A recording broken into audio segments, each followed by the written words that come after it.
கிறிஸ்துவுக்குள் அன்பானவர்களே, வாரம் ஒரு சாட்சி நிகழ்ச்சியின் மூலமாக திரும்பவுமாக இந்த வாரத்தில் உங்களை சந்திப்பதில் நாங்கள் மிகவும் மகிழ்ச்சி அடைகிறோம். பாருங்க, இன்றைக்கு நம்மோடு சாட்சியை பகிர்ந்து கொள்ளும்படியாக அன்பு சகோதரர் திரு ஞானத்துறை அவர்கள் நம்மோடு இருக்கிறார்கள். இவர்கள் திருநெல்வேலி மாவட்டத்தில் கொங்கந்தான் பாறை என்ற இடத்தை சார்ந்தவர்கள். இவங்களை எனக்கு ரொம்ப நாளாக தெரியும். ஒரு நாள் எங்கள் வீட்டுக்கு வந்திருக்கின்ற பொழுது என்னுடைய மகன் சுகமாகட்டும், நான் கண்டிப்பாக ஆண்டவருக்கு ஒரு சாட்சி கொடுப்பேன்னு சொன்னாங்க. இன்றைக்கி திரும்பவுமாக வந்திருக்காங்க. என்ன சாட்சி சொல்கிறாங்க அப்படிங்கிறத நாம் இப்போ கேட்கலாம். சொல்லுங்க ஐயா. நான் மும்பை பட்டணத்திலே வசிக்கிறேன். சரி. பல நாட்களாக நான் ஒரு சிறு வியாபாரம் பார்க்குறேன், இட்லி வியாபாரம். சரி. அப்பொழுது ஒரு வாக்கு கொடுத்தேன் தேவனுக்கு.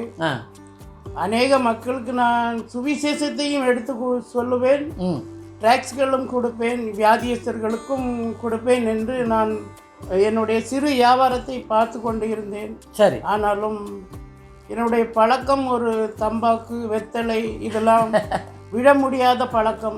சரி. ஆனாலும் என்னுடைய மகன் கொரோனா 2019 ஒரு சுக விளைவினத்தில் ஏதோ ஒரு கோளாறுனாலே அவன் சுகமாக சொந்த வண்டி எல்லாம் வைத்திருந்தான். ஆனாலும் அவனால் வண்டி ஓட்ட முடியாமல் பயத்தின் நடுக்கத்தினால் இருந்தான் அந்த கொரோனா டைம், அந்த கோவிட் பீரியட்ல இல்லையா? வேற ஒரு நோய் கிடையாது, ஒரு பயத்தின் ஆவி. சரி. பயத்தை தாக்கி கொண்டு இருந்தது. சரி.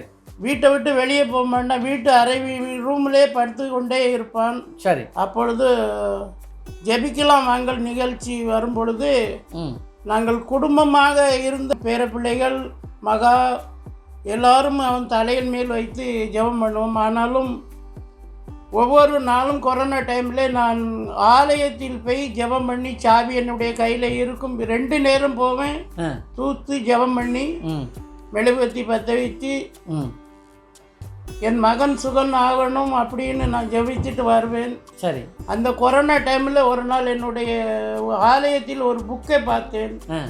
சபையின் ஒரு மூப்பருடைய புக்கை பார்த்தேன், அவர் பேர் போட்டிருந்து. சரி. அதில் நீங்கள் பாவத்துக்கு அடிமையாகி இருக்கனாலே நிர்வாணத்தில் நீங்கள் உங்களை எந்த இதுக்கும் சேர்க்க மாட்டாங்க அப்படின்னு சொன்னது என் மனசு அப்படியே குத்திச்சு.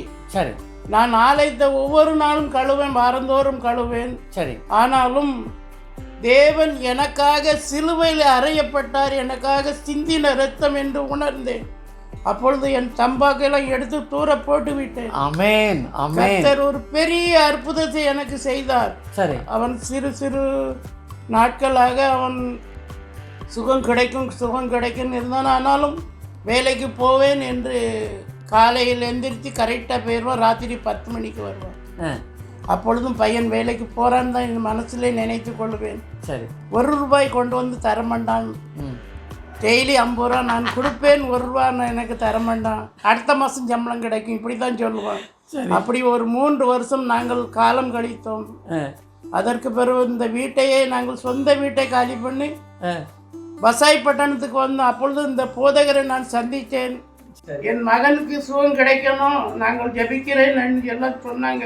சரி. அப்பொழுதுதான் நான் ஒரு சின்ன வியாபாரம்னாலும் ஆலயத்துக்கு இங்கே சொல்ல நான் மகிழ்ச்சியாக கொண்டு கொடுப்பேன். அந்த வியாபாரத்தை சந்தோஷமாக கொடுப்பேன். ஒரு நாள் வியாபாரம் பார்த்தாலும் அதில் ஒரு டப்பாவில் ஒரு 20 ரூபாய் ஆலயத்துக்கு என்று எடுத்து போட்டு விடுவேன். உன் கர்த்தர் என்னை ஆசீர்வாதகமாக வழி நடத்துதார். என் மகன் நல்லா சுகம் கிடைத்து இப்போ ஒரு ஊழியக்காரர்கிட்ட வண்டி ஓட்டிக்கிட்டு இருக்கிறான். இப்ப எந்த கவலையும் படாதங்கள் அப்படி என்று சொல்லுகிறான். சரி. கர்த்தர் பெரிய அற்புதத்தை செய்திருக்கார். இந்த கிறிஸ்துமஸ் நாளிலே எனக்கு ஒரு மகிழ்ச்சி, சந்தோஷம் கொடுத்திருக்கிறார். இப்பொழுதும் நான் இங்கிருந்து மும்பை பட்டணத்துக்கு, வசாயிலிருந்து காந்தேலி பட்டணத்துக்கு ஆலயத்துக்கு ஒவ்வொரு நாளும் சண்டை பெயர்வேன். அந்த ஆலயத்திலே நான் காணிக்கை எடுக்கிற ஒரு பொறுப்பு எனக்கு கர்த்தர் கொடுத்திருக்கார்.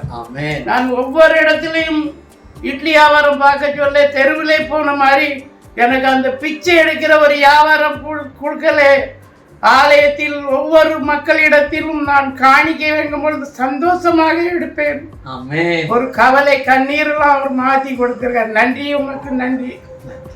ஆமென். நல்ல ஒரு சாட்சியை கேட்டோம் இல்லையா? பாருங்க, சாட்சியில பல காரியங்களை சொல்லியிருக்கிறாங்க. அதாவது சகோதரர் ஆண்டவரை நேசிக்கிறவங்க, ஆலயத்தை நேசிக்கிறவங்க, ஆலயத்தை வந்து சுத்தம் படுத்துறவங்க. ஆனால் அவங்க வியாபாரம் வந்து இட்லி வியாபாரம். இன்னைக்கு கூட பாருங்க, கேரல் ரவுண்ட்ஸ் ராத்திரி எங்கள் வீட்டுக்கு வராங்க, எல்லாருக்கும் கொடுக்கறதுக்காக அவங்க இட்லி, வடை, சட்னி, சாம்பார் எல்லாம் கொண்டு வந்திருக்கிறாங்க. இதே போல தான் ஒரு நாள் அவங்க வந்திருக்கும் பொழுது சொன்னாங்க, என் மகன் சுகமான சாட்சி தருவன்ட்டு. இன்னைக்கு ஞாபகமாக அந்த சாட்சியை சொல்கிறாங்க. அதாவது கோவிட்ல வந்து மகன் என்ன செய்கிறாங்க, வண்டி ஓட்டுறாங்க. பெங்களூர் வரையெல்லாம் வண்டி போயிட்டு வந்திருக்கிறாங்க. அப்போ தான் மகனுக்கு வந்து என்ன ஆயிருக்குது, அந்த கொள்ளை நோய் பாதிப்பாயிருக்கிறது. அந்த கொள்ளை நோயிலிருந்து மகன் பாதிப்படைஞ்சு மிகவும் மெலிந்து சாப்பிட முடியாமல் காணப்பட்டிருக்கிறார். அப்போ என்ன செய்திருக்கிறாங்க, சகோதரர் ஜெபிக்க ஆரம்பிச்சிருக்கிறாங்க. ஆலயத்தில் போய் யாருமே வராத நேரத்தில் ஆலயத்தை திறந்து மெழுகுவர்த்தி கொளுத்தி ஜெபிச்சிருக்கிறாங்க. ஜெபிக்கலாம் நிகழ்ச்சியில் வந்து கலந்து கொண்டிருக்கிறாங்க. இன்றைக்கு வந்து மகன் சுகமாக இருக்கிறார். இப்போ இந்த சாட்சியில் ஒரு காரியத்தை அவங்க சொல்ல மறந்துட்டாங்க. என்கிட்ட சொன்னாங்க, மகன் வந்தான், கையில் ஒரு 500 ரூபாய் கொடுத்தான், அது போக அப்பா துணி வாங்கிக்கோங்க, செருப்பு வாங்கிக்கோங்கன்னு வேற இன்னும் பணம் தரப்போகிறான் அப்படின்ட்டு சொன்னாங்க. என்ன ஒரு பெரிய சந்தோஷம் பார்த்தீங்களா? ஆண்டவருக்காக நாம் நேரத்தை கொடுக்கின்ற பொழுது அவர் நம்முடைய குடும்பத்தில் பெரிய மாற்றத்தையும் ஆசீர்வாதத்தையும் கொடுப்பதற்கு வல்லவராக இருக்கிறார். அது மாத்திரமல்ல, பாருங்க, அந்த தவறான அந்த பழக்கத்திலிருந்து முழுமையாக ஒரு விடுதலையை கொடுத்திருக்கிறார். இன்றைக்கு சகோதரர் சந்தோஷமாக சமாதானமாக இருக்கிறார். யாராவது தம்பாக்கு தா அப்படின்னு கேட்டா கையெடுத்து கும்பிட்டுட்டு தம்பாக்கு ஏன்ட்ட கேளாதமா அப்படின்னு சொல்லிடுவோம். பைசா கேட்டாலும் தம்பாக்கு கொடுக்க முடியும், உனக்கு சாப்பிடணுமா, ஏதாவது கொடுக்குறேன், தம்பாக்குன்னு கேளாத, போதை பொருளுக்கு அடிமைப்படாதே அப்படின்னு அவனுக்கு புத்தி சொல்லுவேன். கடவுள் எனக்காக சிலுவையில் அறைப்பட்டார், உனக்காகவும் அறைப்பட்டிருக்கார் அப்படின்னு சொல்லுவேன். இந்த வசாய் பட்டணத்தில் வந்த பொழுது என்னுடைய சைக்கிளில் ஒரு சிலுவை போட்டிருக்கேன்னு அதை பார்த்ததும் பிரிஸ்லாட் என்று எனக்கு வந்து யாராவது ஒரு சகோதரியோ பெரியவரோ கை கொடுப்பாங்க. பிரிஸ்லாட்னா எனக்கு ஹிந்திலே இங்கிலீஷ்லேயே புரியாது. அப்போ அது கிறிஸ்தவருக்காக ஒரு நன்றி என்று அவர் கை கொடுக்கிறத நான் உணர்ந்து கொண்டேன். என்னுடைய கவலை நேர்களெல்லாம் அவர் எனக்கு மிக சந்தோஷமாக யாரையும் கொண்டு கை கொடுப்பார். என் மகனை பற்றி கவலைப்படுவேன். அந்த நேரத்தில் ஒரு 3-4 ஆட்கள் எனக்கு வந்து கை கொடுப்பார், நன்றி அப்படின்னு சொல்லுவேன். உண்மையான நன்றி மனசுல இருந்து கொடுப்பார் அவர் அப்படின்னு சொன்னா ஆண்டவர் உங்களை எனக்கு ரொம்ப ஆசீர்வாதமாக வச்சிருக்கிறார். உண்மையிலே நான் சொல்றேன், யாராவது எனக்கு அறிமுகம் இல்லாத வந்து பிரஸ்லாட் இருந்து வந்து கை கொடுப்பாங்க, ஒரு சகோதரோடோ வந்து கை கொடுப்பாங்க. எனக்கு அதை பத்தி புரியாது, பிரஸ்லாட்னா என்னன்னே தெரியாது. நான் 4ஆம் வகுப்பு தான் படிச்சிருக்கேன். ஆனாலும் ஆலயத்தில் பைபிள் கூட கொண்டு போக மாட்டேன். அந்த ஐயர் பிரசங்கம் பண்ணுறத காதில் சரியாக கேட்பேன். அது வீட்டில் போய் அந்த பைபிளை பார்ப்பேன். அப்பொழுது கர்த்தர் இந்த ஆசீர்வாதம் எனக்கு செய்வார் அப்படின்னு நான் நினைத்து கொள்ளுவேன். அப்போ கவலைப்படுத்த நேரம் பயப்படாதே, திகையாதே, நான் உன்னுடனே கூட இருக்கிறேன் என்று சொல்வார். அந்த வசனத்தை எடுத்து நான் மனசை சந்தோஷப்படுத்துவேன். Isaiah 41 verse 10. Fear not, for I am with you. Be not dismayed, for I am your God. I will strengthen you, yes, I will help you. I will uphold you with my righteous right hand. ஏசாயா 41 அதிகாரம் 10 வசனம். நீ பயப்படாதே, நான் உன்னுடனே இருக்கிறேன். திகையாதே, நான் உன் தேவன். நான் உன்னை பலப்படுத்தி உனக்கு சகாயம் பண்ணுவேன். என் நீதியின் வலது கரத்தினால் உன்னை தாங்குவேன். ஆமேன். நல்ல ஒரு சாட்சியை கேட்டோம் இல்லையா? பாருங்கள், சகோதரருடைய சாட்சியை நாங்கள் 2 பாகமாக பிரித்திருக்கிறோம். இன்றைக்கு நீங்கள் முதலாவது பாகத்தை கேட்டீங்க.